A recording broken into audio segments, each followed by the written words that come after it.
আসসালামু আলাইকুম প্রিয় শিক্ষকবৃন্দ, আশা করি সকলেই ভালো আছেন। এবং প্রিয় বিহারবৃন্দ, আমি আপনাদের জন্য একটি নতুন টিউটোরিয়াল তৈরি করতে যাচ্ছি। তা হচ্ছে কিভাবে আপনারা বাংলাদেশ প্রাথমিক বিদ্যালয়ের যে প্রধান শিক্ষক পদের জন্য ইতিমধ্যে আপনারা জানেন সার্কুলার দিয়েছে, সেই প্রধান শিক্ষক পদের জন্য অনলাইনে কিভাবে আপনারা বাংলাদেশ সার্ভিস কমিশন বা পিএসসির ওয়েবসাইটে গিয়ে কিভাবে আপনারা অনলাইনে আবেদন করবেন সেই বিষয়টি আমি এখন বর্ণনা করব। আর টিউটোরিয়ালটি শুরু করার আগে আপনাদের কাছে আমার একটা ছোট্ট অনুরোধ, যদি আপনারা আমার চ্যানেলে নতুন হয়ে থাকেন তাহলে অবশ্যই আমার চ্যানেলটিকে সাবস্ক্রাইব করবেন, আর ইতিমধ্যে যারা সাবস্ক্রাইব করেছেন তাদেরকে অসংখ্য ধন্যবাদ। তাহলে চলুন শুরু করা যাক।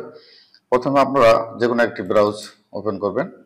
এখানে গিয়ে বাংলাদেশ পাবলিক সার্ভিস কমিশন যে বিপিএসসি, সেই ওয়েবসাইটে আপনারা প্রবেশ করবেন। এভাবে লিখবেন যে bpsc.teletalk.com.bd। এই ওয়েবসাইটে প্রবেশ করার পরে আপনারা এই ইন্টারফেসটি দেখতে পাবেন। এখানে দেখার পরে এই যে হচ্ছে বাংলাদেশ পাবলিক সার্ভিস কমিশনের ওয়েবসাইট। এখানে প্রথমে রয়েছে দেখুন অ্যাপ্লাই অন 24 সেপ্টেম্বর 2025। আবার নিচে আরেকটি লিঙ্ক রয়েছে। তো আমরা দ্বিতীয় লিঙ্কে, প্রধান শিক্ষক পদের জন্য দ্বিতীয় লিঙ্কে আবেদন করব। এই লিঙ্কে আবেদন করার আগে আপনারা এই যে সার্কুলারটি এইভাবে জাস্ট ডাউনলোড করে নেবেন। ডাউনলোড করে আপনারা সার্কুলার দেখে নেবেন। দেখুন আমি আপনাদের এই যে সার্কুলারটি ইতিমধ্যে ডাউনলোড করে ফেলাম। এখন আমি আপনাদের সার্কুলারটি দেখাচ্ছি। এই যে প্রথমে আপনারা পিএসসির ওয়েবসাইটে গিয়ে কিন্তু সার্কুলারটি ডাউনলোড করে নিয়ে নিয়মটা দেখে নেবেন। এই যে প্রধান শিক্ষক পদের জন্য 129 নম্বর, এই যে আমি দেখাচ্ছি। এই যে দেখুন কর্মিক নাম্বার 129, ইউনিট 11, প্রধান শিক্ষক 11তম গ্রেড ও 12তম গ্রেড 1122টি স্থায়ী পদে প্রধান শিক্ষক নিয়োগ দেওয়া হবে। আপনারা এই শিক্ষাগত যোগ্যতা এই তথ্যাবলী এখান থেকে দেখে নেবেন। তো জাস্ট এখান থেকে আপনারা নিতে পারবেন সহজে। এখন আমি আবার মূল অ্যাপ্লিকেশনে ফিরে যাচ্ছি। মূল অ্যাপ্লিকেশনটা ওয়েবসাইটটি হচ্ছে এখানে। তো এখানে যাওয়ার পর আমরা যে প্রথমটি নয়, আমরা দ্বিতীয় যে অপশনটি রয়েছে অ্যাপ্লাই, জাস্ট এখানে টিক মার্ক দেবো।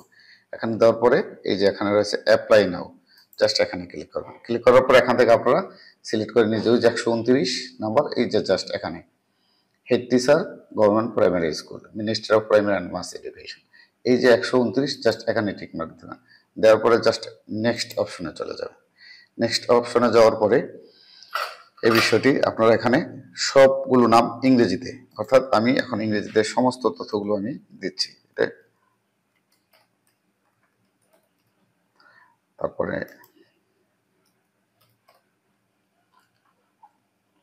আমি আপনাদের জন্য এগুলো সংক্ষিপ্ত করে দেখলাম যে আপনারা প্রথমে নাম, পিতার নাম, মাতার নাম, date of birth, gender, freedom fighters কিনা, যদি ফ্রিডম ফাইটার হন তাহলে ইয়েস দিবেন, নয়তো নো।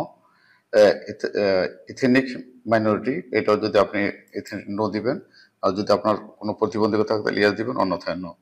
তারপর আপনার ন্যাশনাল আইডি, এখানে ইয়েস দিয়ে ন্যাশনাল আইডি দিবেন। মেরিড হলে মেরিড দিবেন অথবা সিঙ্গেল দিবেন। মেরিড হলে স্ত্রীর নাম লিখতে হবে। এরপরে প্রেজেন্ট অ্যাড্রেস এবং লিখে, এখানে যদি প্রেজেন্ট পার্মানেন্ট অ্যাড্রেস একই হয় তাহলে আপনারা এখানে সেম এখানে টিক মার্ক দিয়ে দেবেন। এরপরে স্কুল কোড নিচে দিয়ে নিজের মোবাইল নম্বরটি 2বার দিয়ে কনফার্ম করবেন। তারপরে হচ্ছে এসএসসি তথ্য দিবেন, SSC board, roll number, registration number, result, group number, passing ইয়ার, ঠিক সেমভাবে এসএসসি তে দিয়ে যাবেন। এরপরে আপনি দিবেন গ্রাজুয়েশন লেভেল, সেখানে আপনি কোন বিষয়ে পড়াশোনা করছেন, যেমন honours, examination honours, subject select করতে হবে, ইউনিভার্সিটি সিলেক্ট করতে হবে, রেজাল্ট, পাসিং ইয়ার এবং কোর্স ডিউরেশন সিলেক্ট করার পর যদি মাস্টার্স থাকে তাহলে এখানে টিকমার্ক দিয়ে মাস্টার্সের তথ্য ফিল আপ করবেন। যদি আরো কোনো প্রফেশনাল ডিগ্রি থাকে এখানে টিকমার্ক দিলে আবার এই অপশনগুলো উন্মুক্ত হবে, সেখানে এবার করবেন। এরপর যদি কোনো অভিজ্ঞতা থাকে এখানে দিবেন। এরপরে জাস্ট যদি breakdown or previous job description থাকে সেটা দিতে পারেন। এরপরে এডিশনাল ইনফরমেশন ইন বাংলা, এইটা আপনি দিতে পারেন, নাও দিতে পারেন, এটা অতিরিক্ত দিয়ে দিবেন। এরপরে এক্সাম সেন্টার এখান থেকে সিলেক্ট করবেন। আমি এখান থেকে ঢাকা সিলেক্ট করব। এরপরে এই যে ভ্যালিডেশন কোড, এটি দেখে দেখে হুবহু এখানে লিখে জাস্ট এখানে টিক মার্ক দিয়ে আপনি জাস্ট নেক্সট অপশনে চলে যাবেন। নেক্সট অপশনে চলে যাওয়ার পরে আপনাকে দুটো জিনিস এখান থেকে আবার সবটা যাচাই করে নেবেন। নেওয়ার পর সব ঠিক থাকলে আপনি নিচে যাবেন, এখানে গিয়ে দেখতে পাবেন আপনাকে বলা আছে যে 300 বাই 300 পিক্সেল ওয়াইড ছবি এবং যার সাইজ হবে 100 কেবির মধ্যে, এবং একটা সিগনেচার দেওয়া থাকবে 300 পিক্সেল বাই 80 পিক্সেল উইথ। তো এটা কোথায় পাবে? ফটো সিগনেচার ভ্যালিডেটর, এখানে ক্লিক করে আপনার এখান থেকে আপনার ছবি এবং সিগনেচারকে রিসাইজ করে নিতে পারবেন।